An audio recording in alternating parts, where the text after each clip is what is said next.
अगर खेला होता है तो ये बीजेपी के लिए एक एडवांटेज पोजीशन होगी। 3 राज्यों में बीजेपी की सरकार हाल में बनी है और उसके बाद अगर बिहार में भी बीजेपी किसी तरह से काबिज हो सके तो उनके लिए एक एडवांटेज 2024 के चुनाव से पहले। एक बड़ी खबर बता दूं, राबड़ी देवी के घर पहुंचे हैं कई आरजेडी के विधायक। वहां तेजस्वी यादव भी पहले बैठक ले रहे थे। अब यह भी आ रहा है कि विधायकों ने वहां पर कहा है कि वो मार्गदर्शन के लिए आए हैं। आरजेडी के विधायक राबड़ी देवी के घर मार्गदर्शन के लिए पहुंचे हैं। अब इसे इस तरह भी समझिए, कल नीतीश कुमार ने एक कार्यक्रम पे, सुनिए क्या कह रहे हैं। उन्हें भारत रत्न के लिए चुना है तो जाहिर सी बात है कि उनका जो भी टिप्पणी है बीजेपी वालों पे, अमित शाह पे हो सकता है, उनके बेटा को देखिए, बीसीसीआई के सचिव बने, आप यशवंत सिन्हा को देख लीजिए, उनके बेटा को देख लीजिए, राजद सिन्हा। कोई असर नहीं है यहाँ, कोई असर नहीं, सब ठीक है, हम लोग एक पार्टी में हैं, इंडिया गठबंधन को।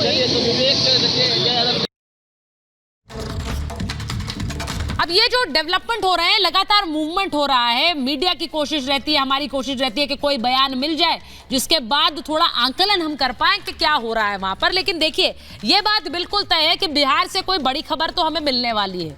वो किस पाले से आएगी, बस इसका इंतजार पहले करना है। मैं ये तस्वीरें आपको दिखा रही हूं, लेकिन एक बार बता दूं कि यहां पर नीतीश कुमार ने जो परिवारवाद को लेकर बयान दिया, परिवारवाद पर हमला किया, उसके बाद लालू यादव की बेटी ने नीतीश कुमार पर बिना नाम लिए वापस हमला किया। इसका मतलब मनोज जी क्या है? जब वो परिवारवाद कहते हैं तो उन्हें अच्छी तरह पता है नीतीश जी को कि परिवारवाद वाली पार्टी बिहार में कौन सी है। लालू यादव के बाद तेजस्वी यादव, तो वो किस पर हमला कर रहे थे बताइए जरा जी। देखिए नीतीश कुमार जी ने किसी पर कोई हमला नहीं किया, न किसी का नाम लेकर कहा। उन्होंने कर्पूरी ठाकुर जी का जो आदर्श था, जो संकल्प था, जिसके लिए कर्पूरी ठाकुर जाने जाते हैं, लोग उनको मानते हैं, उनको उन्होंने सामने रखा। और उन्होंने कहा भी कि जब उनके पुत्र को टिकट देने की बात उठी थी तो कर्पूरी ठाकुर जी ने विरोध किया था। तो इसमें सभी दल आते हैं, इसमें कोई एक दल नहीं आते हैं, चाहे वो भारतीय जनता पार्टी और उनके सहयोगी दल हो या महागठबंधन में जो दल है, सभी दल होते हैं। उन्होंने कर्पूरी ठाकुर के आदर्श को अपने जीवन में उतारने के लिए भाई मनोज जी, नीतीश कुमार मंझे हुए राजनेता है, मंझे हुए। ऐसे ही वो इतने सालों से बिहार की कुर्सी पर नहीं बैठे हैं। वो अपना एक एक बयान बहुत नाप तोल कर देते हैं, ऐसे नहीं देते हैं। उसी के साथ साथ तारीफ भी किए मोदी सरकार की भारत रत्न देने के लिए। अब एक एक बयान उन्होंने तारीफ नहीं किया। अच्छा, नहीं किया, उन्होंने प्रधानमंत्री जी का तारीफ किया। अरे वाह, कि कर्पूरी ठाकुर के मांग को भारत रत्न के लिए। ये तो और भी इंटरेस्टिंग है। मोदी जी की तारीफ की है, मोदी जी की तारीफ की है, ये और भी इंटरेस्टिंग है। समझिए जरा इसे मनोज जी। नरेंद्र मोदी की तारीफ करना नहीं की है, नहीं तो उन्होंने सार्वजनिक रूप से। एक सेकंड जरा बताइए गुरु प्रकाश जी, उसको किए, सरकार की तारीफ नहीं की है, नरेंद्र मोदी की तारीफ की है नीतीश कुमार ने। ये हजम हो रहा है आपको? नहीं, देखिए सुचारिता, मनोज जी को आप स्पॉट पे मत डालिए। मनोज जी कह रहे हैं, अपनी पार्टी का लाइन रख रहे हैं, लेकिन सुचारिता देखिए, जो बड़ा प्रश्न यहाँ खड़ा हो रहा है, और मैं आश्वस्त हूं कि आप भी उसे देख पा रही हैं एक पॉलिटिकल ऑब्जर्वर होने के नाते। पंजाब में अरविंद केजरीवाल जी की पार्टी का, बंगाल में ममता दीदी का, और अब बिहार में ऐसी स्थितियां उत्पन्न हो रही हैं। तो इससे इंडिया अलायंस का क्या भविष्य होता आपको दिख रहा है? नीतीश कुमार जी कल कहाँ जाएंगे, इस पे कुछ भी बोलना अभी ठीक नहीं है, लेकिन नीतीश कुमार जी वही व्यक्ति है, नीतीश कुमार जी वही राजनेता है जिन्होंने इंडिया अलायंस की नींव पटना में रखी थी। इंडिया अलायंस जैसा कुछ पॉलिटिकल अरेंजमेंट बने वो पटना में होता है, और यदि नीतीश कुमार जी कल को कुछ निर्णय लेते हैं तो उससे इंडिया अलायंस के भविष्य पर अस्तित्व का संकट खड़ा होगा कि नहीं खड़ा होगा? ये सब सवाल ये होना चाहिए, बड़ा सवाल ये होना चाहिए कि what is going to be the future of India alliance. India alliance का भविष्य कैसा होने वाला है? इंडिया अलायंस बिल्कुल ताश के पत्ते की तरह बिखर रहा है।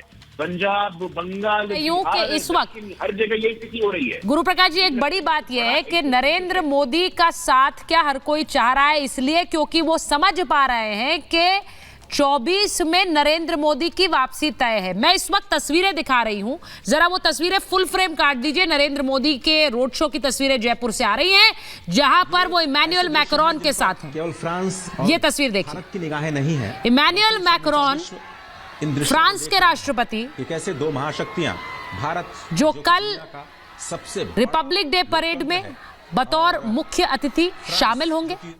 उससे पहले जयपुर में ये रोड शो नरेंद्र मोदी और इमैनुअल मैक्रोन का, इसको समझिए।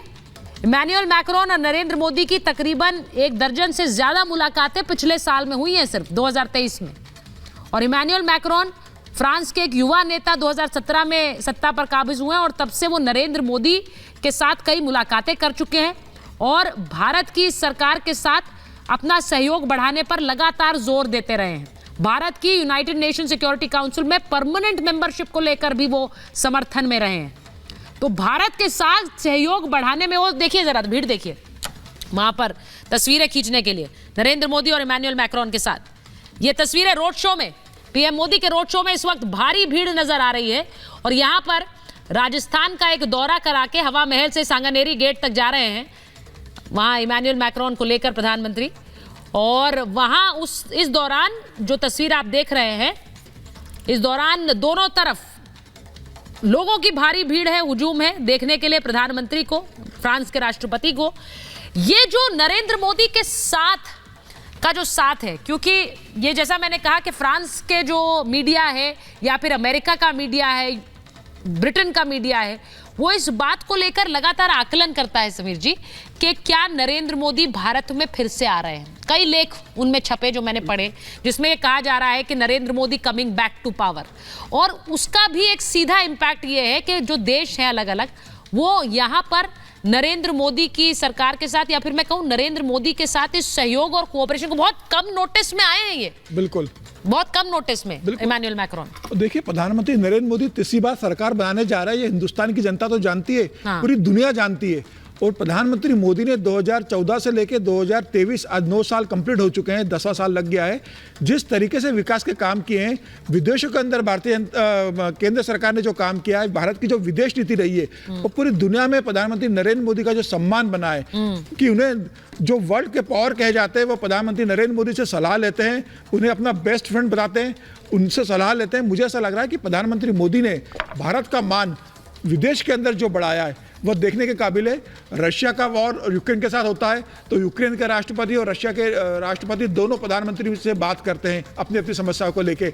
अमेरिका और चाइना के बीच में अगर कुछ विवाद चल रहा है तो अमेरिका के राष्ट्रपति भी भारत के राष्ट्रपति से सलाह रहते हैं। चीन भी भारत के सामने झुक रहा है आज की तारीख में। मुझे लग रहा है प्रधानमंत्री मोदी का यह काम बताता है कि जिस तरीके से उन्होंने विकास किया है देश के अंदर और जिस तरीके से परफॉर्म किया है, रिफॉर्म किया है और ट्रांसफॉर्म किया है, ये बताता है कि प्रधानमंत्री मोदी तीसरी बार प्रधानमंत्री बनने जा रहे हैं। देखिए, ये मैं इसलिए बताना चाह रही हूं कि अमेरिका के राष्ट्रपति को पहले एक इनवाइट दिया गया, अपनी एंगेजमेंट्स की वजह से वो नहीं आए। इमैनुअल मैक्रोन को बहुत शॉर्ट नोटिस में इनवाइट दिया गया, वो उन्होंने हामी भरी। ये सिर्फ ये दिखाता है कि जो भारत के साथ रिश्ते हैं वो प्रगाढ़ हैं और उन्हें वो बनाए रखना चाहते हैं। किसी भी स्टेट हेड का इतने शॉर्ट नोटिस पर आना और हामी भरना, ये सिर्फ दिखाता है कि वो भारत को कितनी अहमियत दे रहे हैं। और फ्रांस के लिए इस वक्त वो अहमियत नरेंद्र मोदी की सरकार को दी जा रही है, इसके मायने समझिए।